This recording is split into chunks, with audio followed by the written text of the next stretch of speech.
و به دولت اوکراین هشدار می‌دهیم که خود را بازیچه دست امریکا نکند. جمهوری اسلامی ایران این حق قانونی خود را در دفاع از تمامی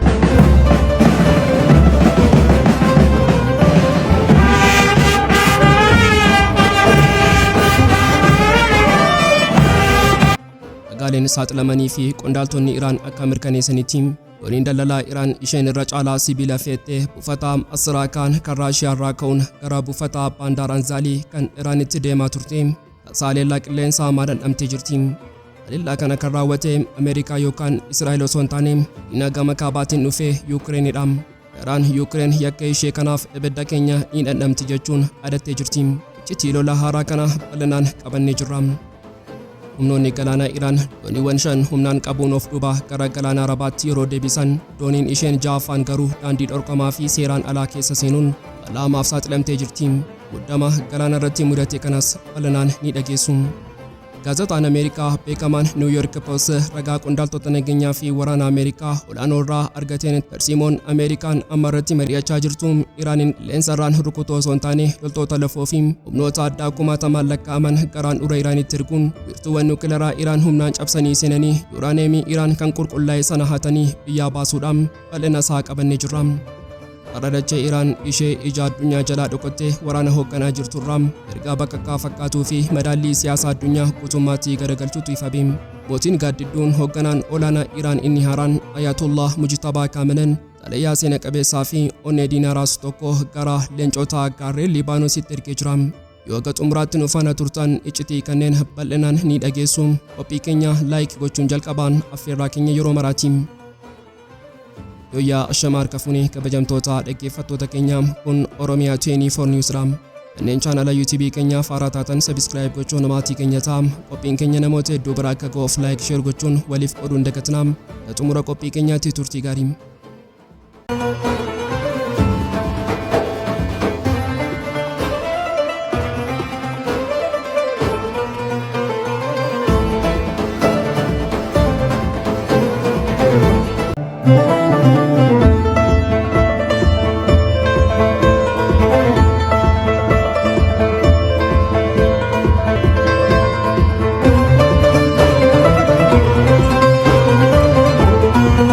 Osoo qilleensi waraana addunyaa ija dhiphinaatiin gara baha giddu-galeessaa Bahaa Hormuuzii fi dhukaasa misaayilaa Iraanii fi Ameerikaa gidduutti rarree jiru dhugaadhaa fi madaallii waraana addunyaa guutummaatti garagalchuutu dho'e.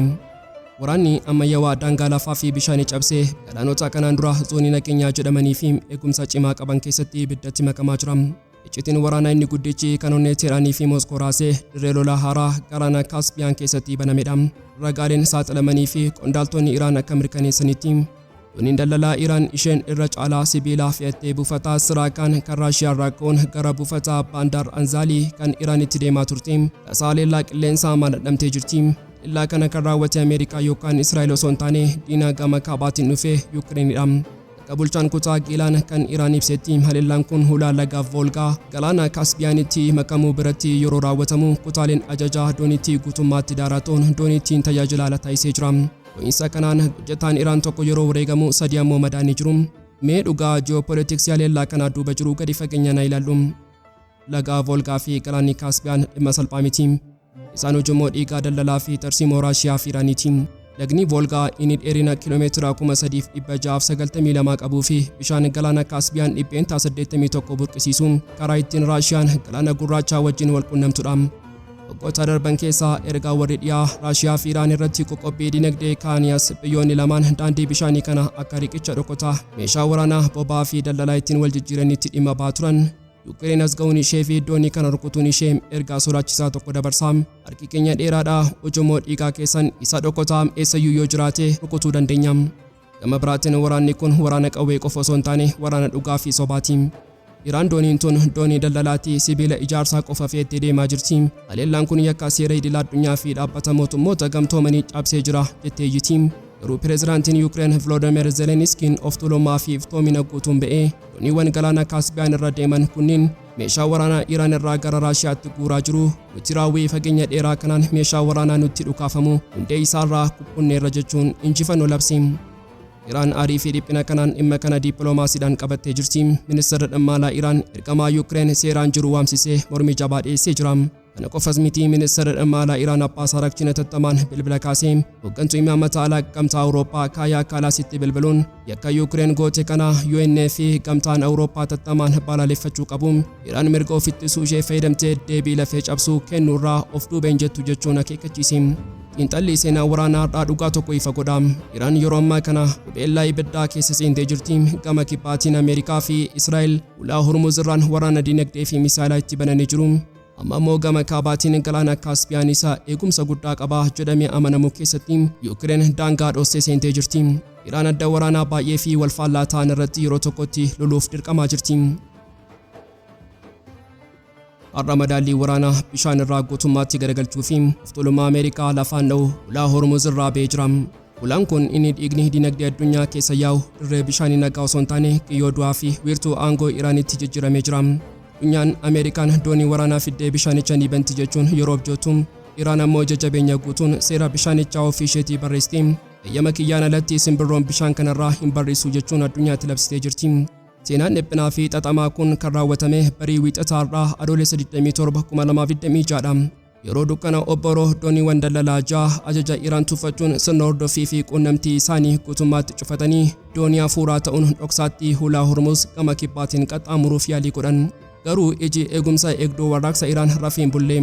Humnoonni galaanaa Iraan hatattamaan dammaqanii bishaanicha irratti isaan marsan. Iraan dooniiwwan 5 humnaan qabdee of duuba gara galaana Arabaatti yeroo deebistu. Dooniin isheen ja'affaan garuu daandii dhorkamaa fi seeraan alaa kana keessa yeroo seentu balaa hamaa quunnamtee jirti. Mee dhugaa daandii kibbaa fi shira lafa jalaa kana gadi fageenyaan ilaallu. Dooniiwwan kunniin maaliif ija cufatanii as keessa seenuuf dirqaman? Qondaaltonni Iraan iccitii guddicha addunyaatti saaxilanii jiru. Tarkaanfiin dooniiwwan kanaa fedhii ofii isaanii qofa osoo hin taane dhiibbaa fi kaka'umsaa kallattii raayyaa waraanaa Ameerikaa irraa dhufedha. Ameerikaan isheen Iraaniin waraanaan bishaan gubbaatiin jilbeenfachiisuu dadhabdee amma dooniiwwan daldalaa addunyaa akka hantuuta yaaliitti fayyadamtee daandii haaraa hulaa kana keessa baasuu fi uggura Iraan cabsuuf yaalaa jirti. Garuu Iraan kiyyoo Ameerikaa kana durumaanuu tilmaamtee jirti. Daandiin kibbaa kun maaliif balaafamaa fi seeraan ala jedhamee deebiin isaa onnee peentaagoniin kan cabsudha. Daandiin kun guutummaatti boombii bishaan jalaadhaan uwwifameera. Dubbimaan eegduu warraaqsa Islaamaa Iraan Hussein Muhibbii fi wiirtuun ajajaa Kaatamal Ambiyyaa dhugaa kana ifatti lallabanii jiru. Daandiin faalamaa jedhamu boombiidhaan kan guutamanidha. Namni daandii nuti sararree fi eeyyamneen ala bishaan kanarra deemu ofii isaa awwaala bishaanii keessatti of darbaa jira. Akeekkachiisni kun haasaa afaanii qofa hin turre. Guyyuma tokko dura dooniin bobaa tokko daandii Iraan sarartee firraa maquun yeroo deemu boombii bishaan jalaatti rukutamee dho'insa guddaa keessa seenee ture. Dooniin inni ja'affaan har'aa sunis carraama wal fakkaatu kana mudate. Iraan bishaan ulaa Hormuz isaa maayilii 21 qofaa bal'atu bakka tokko tokkotti boombii facaasee bakka tokko immoo daandii eeyyamamaa gootee furtuu hulaa kanaa harka kiyya keessa jira jechuun Ameerikaa jilbeenfachiisaa jirti. Wanti haala kana caalaatti jabeessu murtii fi birmadummaa Iraaniiti. Ameerikaan xiyyaarota waraanaa fi dooniiwwan tultee bilisummaa daldalaanan eegaa jechuun yeroo dhiichistu. Iraan ammoo teekinooloojii callisaa fi ajjeesaa fayyadamtee dooniiwwan Ameerikaa tarkaanfii tokko yoo fuulduratti hojjetan qilleensa irratti rukutamu jechuun hiitee jirti. Iraan sirna faayinaansii fi dinagdee addunyaa hudhuun Waashingitaniin dirqamtee ulaagaatti Iraaniif akka harka kennattu gochaa jirti. Gaazexaan Ameerikaan beekamaan New York Post ragaa qondaaltota nageenyaa fi waraana Ameerikaa olaanoo irraa argateen iccitii sammuu namaa raasu tokko ifa godhee jira. Tarsiimoon Ameerikaan amma irratti mari'achaa jirtu Iraaniin qilleensarraan rukutuu osoo hin taane loltoota lafoo fi humnoota addaa kumaatamaan lakkaa'aman garaan ura Iraanitti erguun wiirtuuwwan nuukileeraa Iraan humnaan cabsanii seenanii yuuraaniyeemii qulqullaa'ee kan Iraan hatanii biyyaa baasuudha. Mee karoora maraatummaa kana gadi fageenyaan xiinxallu. Ogeeyyiin waraana Ameerikaa ofii isaaniitiin opereeshiniin kun seenaa waraanaa ammayyaawaa keessatti opereeshinii isa hunda caalaa xaxamaa ulfaataa fi balaa qabudha jechuun amanu. Kaayyoon isaa wiirtuuwwan nuukileeraa Iraan kanneen akka Fordoo, Isfaanii fi isa hunda caalaa sodaachisaa ta'e gaara Qottoom humnaan to'achuudha. Gaarri Faas kun iddoo madaalliin teekinooloojii Ameerikaa itti kufedha. Sababiin isaa Iraan eenya kana maashinoota yuuraaniyeemii qulqulleessan dhibbaan lakkaa'aman gara holqa dhagaa lafa jalaa fageenya meetira 600 gadiitti ijaarametti guurtee jirti. Boombiin Ameerikaa kamiyyuu gaara kana uruu hin danda'u. Kanaafuu peentaagoon humnoota addaa warra addunyaarraa sodaachisoo jedhaman kanneen akka Siyaala Tiim 6 fi Birgeedii Raanjers lammaffaa akkasumas ogeeyyii meeshaa summii fi raadiyeeshinii to'atan gara gaarreen Iraanitti harcaasuuf karoorfatee jira.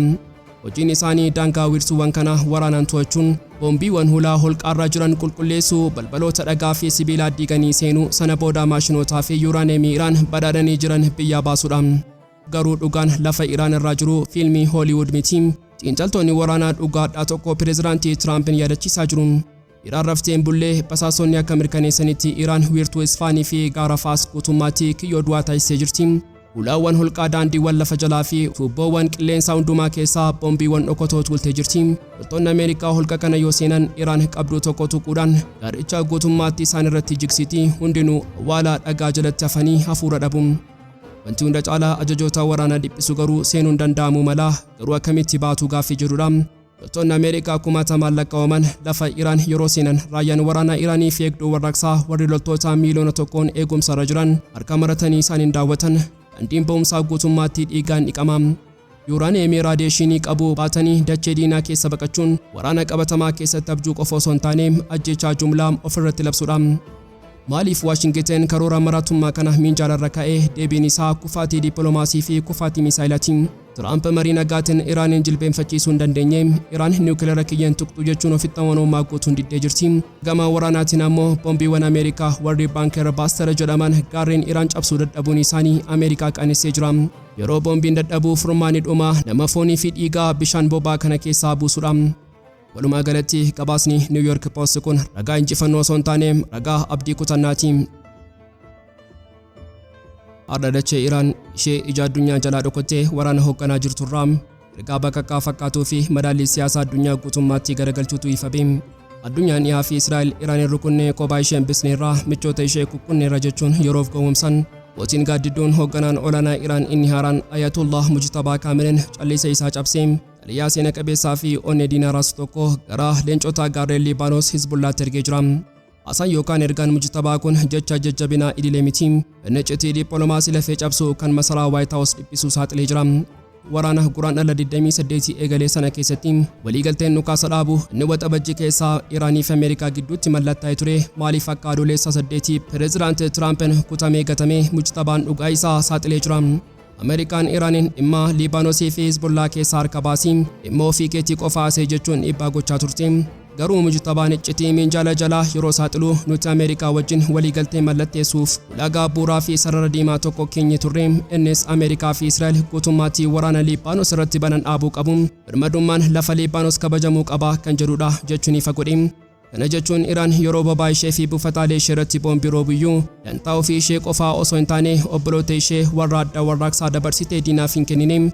Tiraamp waraana kana deebisee kan bobeessuufis Iraan hidhattoota ishee gurguruu waan diddeefi. Mojtabaan itti dhufuun Hizbullaa Liibaanosiin qaxxaa sibiilaa kan diina dura dhaabbatu jechuun faarsi. Iraaniif gootota cunqurfaman kana deeggaruun imaammata tarsiima waa hin jijjiiramnee fi dhaabbataadha jechuun addunyaatti labse. Ergaan kun Israa'eliif dhiphina guddaadha. Iraanin rukunnee Hizbullaa kuffisnaa abjuun jedhu daaraa ta'uu isaa mirkaneessa. Akka Mojtabaan ifatti lallabeetti Ameerikaa fi of tuultota dhiyaa kana dura dhaabbachuuf filannoon jiru tokko qofa jihaadaa fi diddaadha. Dippiloomaasiin akka bakka hin geenyee fi waraanni kun amma diinni jilbeenfatuutti kan itti dhufu ta'uu ragaa ba'a. Wanti haala kana caalaatti mi'eessuu fi humna waraanaa kana agarsiisu deebii fi waadaa Hizbullaan kanaan dura Mojtabaa Kaamiliif seenedha.